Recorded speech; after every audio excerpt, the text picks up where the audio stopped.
هر کور مکتب د نن زده کړه د سبا ویاړ. السلام علیکم.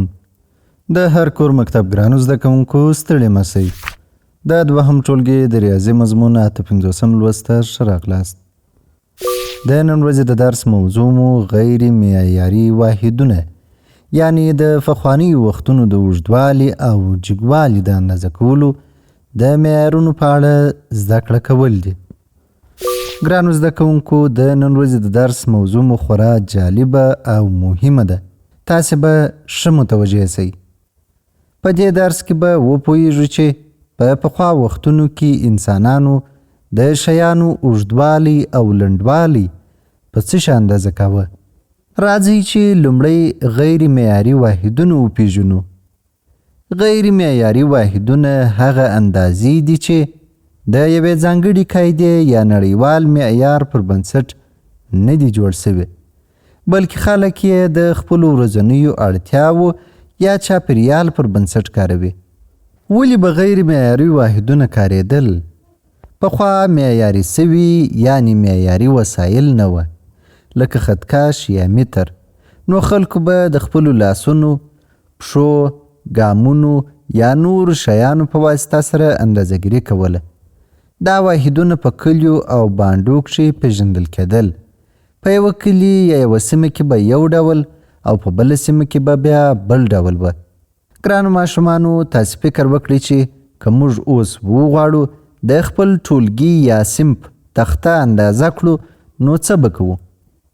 په پخوا وختونو کې چې خطکش او متر نه و، نو انسانانو به د تختې اوږدوالی په خپلو لاسونو اندازه کاوه. دوی به لاس وغځاوه، د ګوتو د سر څخه بیا تر څنګلې پورې اندازې ته به یې 1 متر ویل. نو تخته چې به هر څو لاسه سوه، ویل به یې د تختې اوږدوالی دومره لاسونه یا مترونه دی. کله چې به یې وغوښتل چې د خپل صنف، کور او یا خونې اوږدوالی معلوم کړي، بیا به یې د پښو له ګامونو څخه استفاده کوله. د صنف له یوه دیوال څخه به یې تر بل دیوال پورې قدمونه واخیستل او هغه به یې وشمیرل. بیا به یې وویل چې دومره متره اوږدوالی لري. د مثال په توګه، که به د دیوال له یوه سر څخه تر بل سر پورې 4 قدمونه یا ګامونه راغلل، نو ویل به یې دا خونه یا صنف 4 متره اوږدوالی لري. ځینې سپین ږیرو خلکو به بیا د امسا یا لکړې په مرسته شیان اندازه کول. نو ګرانو زده کوونکو، دا واحدونه غیر معیاري واحدونه بلل کیږي. او که څه هم اوس موږ خطکش او متر لرو، خو پخوا دا ډول اسانه وسایل نه و موجود.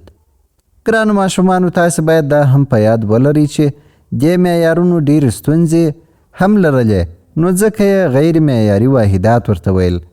هغه دا چې د هر انسان لاس او ګام فرق لري. د لوی انسانانو لاسونه او ګامونه غټ وي، خو د ماشومانو لاسونه او ګامونه بیا کوچني وي. نو په دې خاطر به اندازه دقیقه نه معلومېده. ګرانو ماشومانو، تاسې به دا درس څو ځله په خپلو کورونو کې له ځان سره وګورئ او ښه به یې زده کړئ. دا و زموږ د نن ورځې درس. په راتلونکي درس کې به معیاري واحدونه وپېژنو. په مخه مو ښه.